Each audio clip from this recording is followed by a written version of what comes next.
और इस बीच आपको ये भी बता दें, डोकलाम पर भारत और चीन में तनातनी के बीच चीनी मीडिया के हवाले से भारत को एक बार फिर से धमकी दी गई। डोकलाम विवाद पर भारत को चीन की गीदड़ भभकी जारी है। चीन मीडिया के हवाले से एक बार फिर भारत को धमकी दी गई है। चीन के एक्सपर्ट ने बीजिंग की तरफ से छोटे पैमाने पर मिलिट्री ऑपरेशन की धमकी दी है। चाइनीज एक्सपर्ट की मीडिया में छपी रिपोर्ट में कहा गया है कि चीन डोकलाम में लंबे समय तक गतिरोध बने रहने की इजाजत नहीं दे सकता, इसलिए वहां से भारतीय सैनिकों को हटाने के लिए 2 हफ्तों के भीतर छोटे पैमाने पर मिलिट्री ऑपरेशन किया जा सकता है।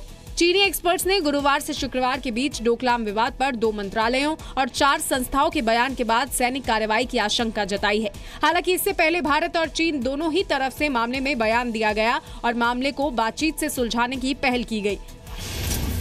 वाले सवाल का तो वो जवाब हो गया कि हमको जो कहना था वो हमने अपने परसों के स्टेटमेंट में कह दिया है, 30 जून के स्टेटमेंट में कह दिया है। विदेश मंत्री ने अपने बहुत विस्तृत जो उनका वक्तव्य था कल हुई बहस के दौरान उसमें कह दिया। Exchanges and cooperation between China and India would contribute to the overall atmosphere of the relationship and would also in the long run contribute to the solving of the problems that could exist between India and China. चीन के counsellor general ने कहा कि चीन भारत का रिश्ता भाई बहन जैसा है, इसलिए मतभेद तो होंगे ही। 300 वर्ग किलोमीटर का इलाका चीन की चुंबी वैली से सटा हुआ है। डोकलाम भारत में सिक्किम के नाथुला दर्रे के पास है। डोकलाम को ट्राई जंक्शन के नाम से भी जाना जाता है। चीन की चुंबी वैली का आखिरी शहर याटुंग है। चीन याटुंग से डोकलाम तक सड़क बनाना चाहता है। डोकलाम विवाद पर विदेश मंत्री सुषमा स्वराज ने भी गुरुवार को संसद में बयान दिया था। उधर सुरक्षा बलों ने जम्मू कश्मीर में आज फिर 3 आतंकियों को मुठभेड़ में मार गिराया। आतंकियों के पास से बड़ी संख्या में असलहा बरामद किए गए हैं। जम्मू कश्मीर के सोपोर में सुरक्षा बलों को बड़ी कामयाबी मिली है। कल देर रात सुरक्षा बलों को आतंकियों के इलाके में छिपे होने की खबर मिली थी, जिसके बाद एक ज्वाइंट ऑपरेशन में पुलिस और सेना के जवानों ने 3 आतंकियों को मार गिराया। मारे गए तीनों आतंकियों की पहचान लश्कर ए तैयबा के आतंकी के रूप में हुई है, जिनमें से जावेद अहमद डार और आबिद अहमद मीर जम्मू कश्मीर के बारामूला के, जबकि तीसरा आतंकी पाकिस्तान का रहने वाला था। सुरक्षा बलों ने आतंकियों के शवों को बरामद कर लिया है, जिनके पास से 3 AK-47 भी बरामद की गई है।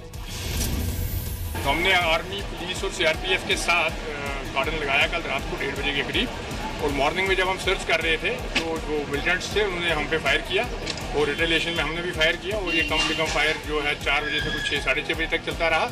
इसमें 3 मिलिटेंट जो मोस्ट प्रोबेबली लश्कर तैयबा के हैं वो मारे गए। हमने उन टेररिस्टों से दरखास्त करी कि आप लोग सरेंडर करिए, पर दरखास्त करने पे उन्होंने हमारे पर फायर खोल दिया और फिर हमने फायर का जवाब फायर से किया है। और ये ऑपरेशन सुबह 6 बजे तक हमने तीनों टेररिस्ट को हमने खत्म कर दिया था। इस बीच सुरक्षा बलों ने शोपियां से 3 आतंकियों को भी पकड़ा है, जिनके पास से बड़ी संख्या में हथियार बरामद किए गए हैं। शुरुआती पूछताछ में खुलासा हुआ है कि इन आतंकियों को सुरक्षा बलों से हथियार छीनने का काम दिया गया था। अनंतनाग एनकाउंटर समेत इस साल कश्मीर में अब तक 125 आतंकी मारे जा चुके हैं। जनवरी से अब तक मारे जाने वाले आतंकियों की ये संख्या पिछले 10 साल में सबसे ज्यादा है। पिछले साल जनवरी से दिसंबर तक करीब 150 आतंकवादी मारे गए थे।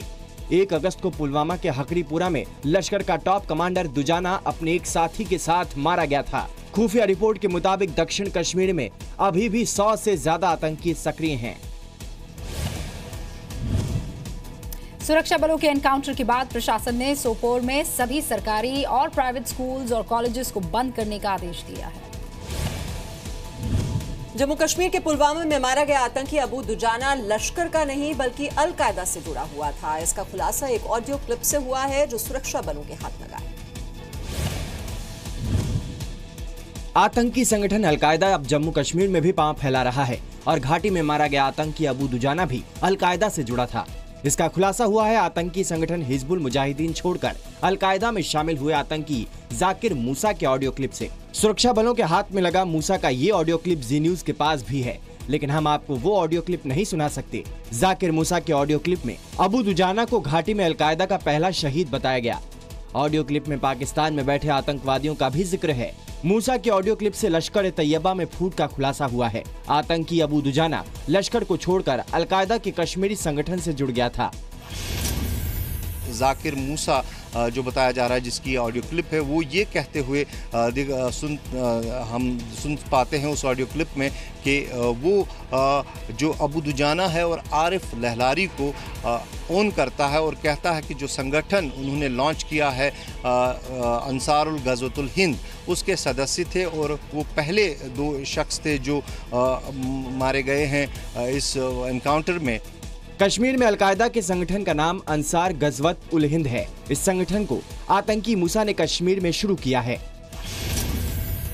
लश्कर कमांडर अबू कासिम के मारे जाने के बाद दुजाना लश्कर का टॉप कमांडर बन गया था। अबू दुजाना पर 30 लाख रुपए का इनाम था। दुजाना हिजबुल कमांडर बुरहान वानी के जनाजे में भी शामिल हुआ था।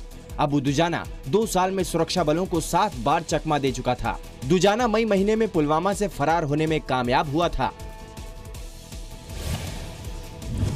सुरक्षा बलों के हाथ लगा ये ऑडियो क्लिप मोबाइल फोन पर बातचीत का हिस्सा है। उपराष्ट्रपति पद के लिए मतदान खत्म होने में करीब 1 घंटे का वक्त बचा है। अब तक ज्यादातर लोगों ने मतदान कर दिया है। उपराष्ट्रपति चुनाव के लिए वोटिंग का अब आखिरी घंटा बचा है। आज शाम 5 बजे तक वोट डाले जाएंगे। हालांकि अभी तक ज्यादातर वोट डाले जा चुके हैं। वोटिंग के बाद आज ही शाम 7 बजे तक नतीजे भी घोषित हो जाएंगे।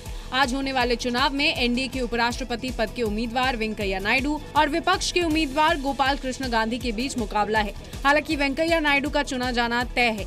पीएम मोदी वोटिंग शुरू होने से पहले ही संसद पहुंचे और वो सबसे पहले वोट डालने वालों में से थे। कांग्रेस अध्यक्ष सोनिया गांधी और पूर्व पीएम मनमोहन सिंह भी संसद भवन में वोट करने पहुंचे। आज हो रहे उपराष्ट्रपति चुनाव में सेलिब्रिटी सांसदों सचिन तेंदुलकर, अभिनेत्री रेखा और हेमा मालिनी ने भी अपने अपने वोट डाले। नायडू ने कहा कि वो किसी के खिलाफ नहीं बल्कि उपराष्ट्रपति का चुनाव लड़ रहे हैं। तो वहीं गोपाल गांधी ने इसको संवैधानिक सिद्धांतों का मुकाबला बताया। I am not contesting against anybody.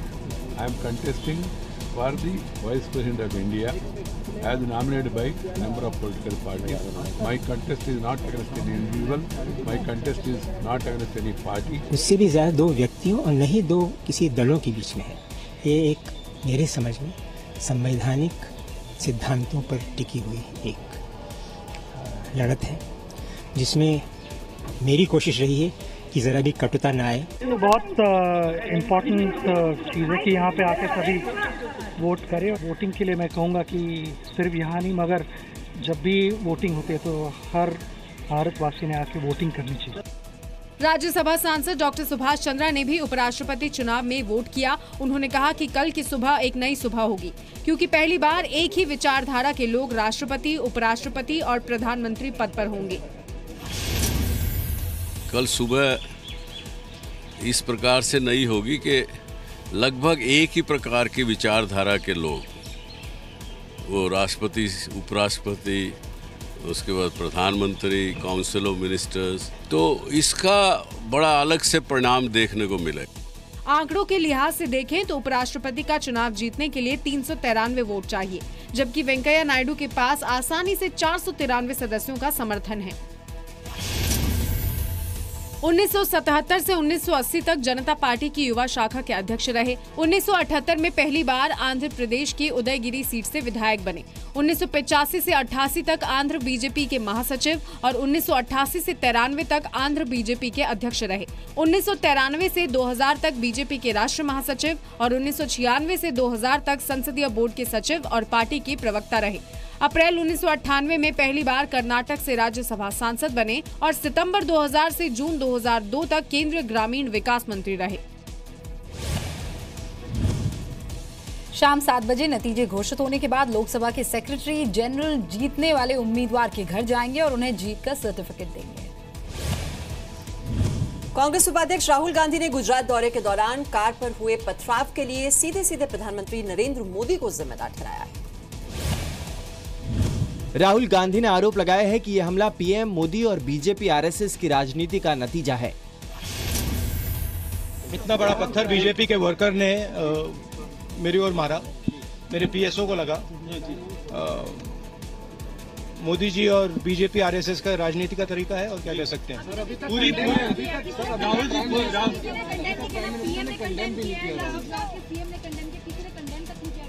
जो अपने आप काम करता है वो कंडेम कैसे करेगा? कांग्रेस नेताओं ने राहुल गांधी की कार पर हुए पथराव की एक सुर में निंदा की, तो बीजेपी ने मामले में तुरंत कार्रवाई किए जाने की दलील दी। बिल्कुल साफ, ये पहले तो हमला निंदनीय है और बिल्कुल है तो प्लान करके आयोजन करके ये किया गया है। हमला करने वालों को मन में बिल्कुल ऐसा ही है कि हमको कुछ नहीं होने वाला है। नहीं, जिन्होंने किया वो दुर्भाग्यपूर्ण है और उनको शायद अरेस्ट भी रात को कर दिया। हमारे डिप्टी सीएम का बयान भी चला है। कांग्रेस कार्यकर्ताओं ने देश भर में राहुल गांधी की कार पर हुए पथराव के विरोध में प्रदर्शन किया। अहमदाबाद में भी भारी संख्या में कांग्रेस कार्यकर्ता सड़कों पर उतरे और गुजरात और मोदी सरकार के खिलाफ जमकर नारेबाजी की। जयपुर में भी कांग्रेस कार्यकर्ताओं ने मोर्चा खोला, हमले में शामिल लोगों पर कार्रवाई की मांग की। मुंबई में भी कांग्रेस कार्यकर्ताओं ने संजय निरुपम की अगुवाई में जमकर प्रदर्शन किया। पुलिस ने प्रदर्शन कर रहे लोगों को हिरासत में ले लिया। कांग्रेस उपाध्यक्ष राहुल गांधी बाढ़ प्रभावित इलाकों के दौरे पर गुजरात पहुंचे थे। बनासकांठा में राहुल गांधी को काले झंडे दिखाए गए, उनकी कार पर पथराव किया गया। पथराव में राहुल गांधी की कार का एक शीशा टूट गया। गुजरात सरकार ने दावा किया है कि राहुल गांधी को दौरे के लिए बुलेट प्रूफ कार ऑफर की गई थी, लेकिन उन्होंने इनकार कर दिया। और यूपी के पूर्व सीएम और समाजवादी पार्टी के अध्यक्ष अखिलेश यादव भी राहुल गांधी के समर्थन में उतर आए हैं। उन्होंने पथराव की निंदा की है। और इस बीच बड़ी खबर यह भी आ रही है कि बनासकांठा की पुलिस ने जयेश दर्जी नाम के बीजेपी कार्यकर्ता को धनेरा से हिरासत में लिया है। तो कल ये जो पत्थरबाजी हुई थी, उनके काफिले पर ये पत्थर फेंके गए थे, वहां पर काले झंडे भी उन्हें दिखाए गए थे और उसको लेकर लगातार ये दबाव बन रहा था और विरोध प्रदर्शन का सिलसिला भी लगातार जारी है। और कांग्रेस की ओर से मांग हो रही थी कि जो लोग भी इसके पीछे हैं उनके खिलाफ तुरंत एक्शन लिया जाना चाहिए। और खबर ये मिल रही है कि बनासकांठा की पुलिस ने जयेश दर्जी नाम के बीजेपी कार्यकर्ता को इस सिलसिले में धनेरा से हिरासत में लिया है। महाराष्ट्र के गृह निर्माण मंत्री प्रकाश मेहता पर इस्तीफे की तलवार लटकने लगी है। सूत्रों के मुताबिक सीएम फडणवीस उनका इस्तीफा ले सकते हैं। महाराष्ट्र में बीजेपी के पर्यवेक्षक और महासचिव सरोज पांडे ने प्रकाश मेहता से एसआरए प्रोजेक्ट में हुए कथित घोटाले के मामले में सफाई मांगी। सूत्रों के मुताबिक सरोज पांडे मामले को लेकर जांच रिपोर्ट तैयार करने के लिए मुंबई पहुंचे हैं। प्रकाश मेहता ने साफ किया है कि वो इस मामले को लेकर विपक्ष के दबाव में नहीं आएंगे। हालांकि उन्होंने ये भी कहा है कि सीएम ही इस्तीफे पर आखिरी फैसला लेंगे।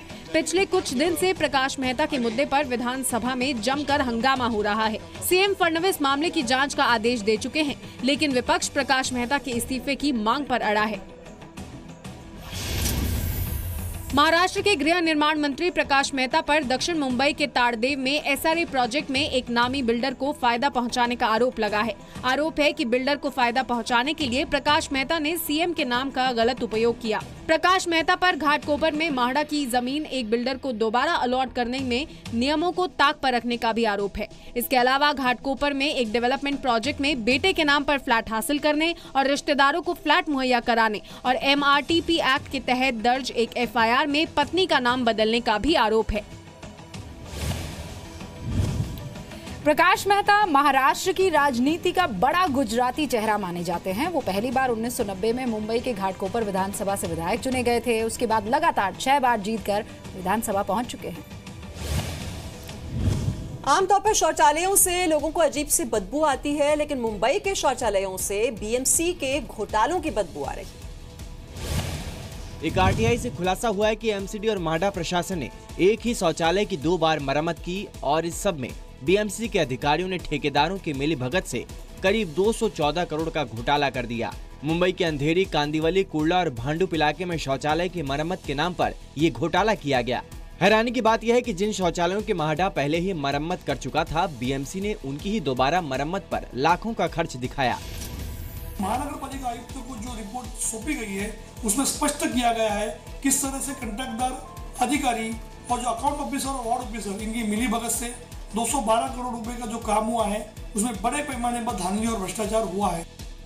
एक्सपर्ट्स का मानना है कि आलीशान टॉयलेट बनाने में भी इतनी रकम खर्च नहीं होती है जितनी BMC के अधिकारियों ने मरम्मत में दिखाई है। इसके बावजूद शौचालयों को देखकर नहीं लगता कि इनकी मरम्मत की गई हो।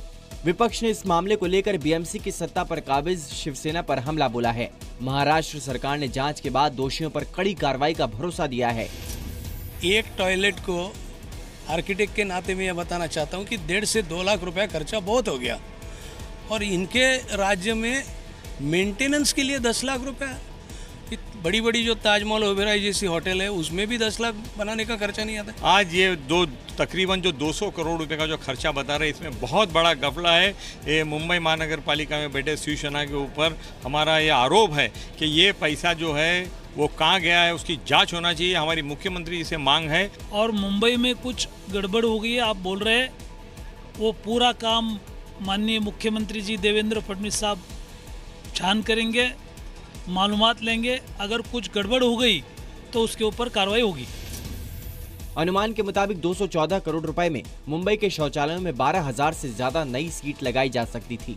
एक्सपर्ट्स के मुताबिक नई सीट तैयार करने में करीब 1,78,000 की लागत आती है, लेकिन बीएमसी ने एक सीट की मरम्मत के लिए 3 से 10 लाख का खर्च दिखाया है। और ये हाल तब है जब कुछ हफ्ते पहले महाराष्ट्र के सीएम देवेंद्र फडणवीस ने मुंबई को खुले में शौच से आजादी मिलने के लिए बीएमसी को बधाई दी थी।